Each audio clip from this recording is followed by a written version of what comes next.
we have done 3D printing. I've prototyped out my hybrid pusher for the Rapidstrike. It works just fine with the 3-switch layout I've got. We take regular sized full-length darts in our play routine. Shoots just fine. And we take a worker front adapter.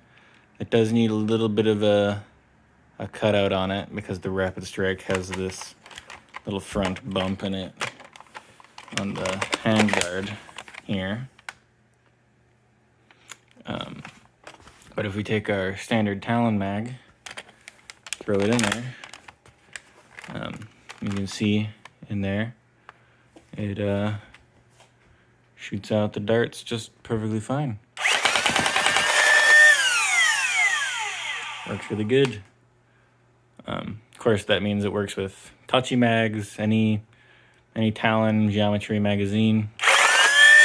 Fits in that groove good. I haven't had any issues with it.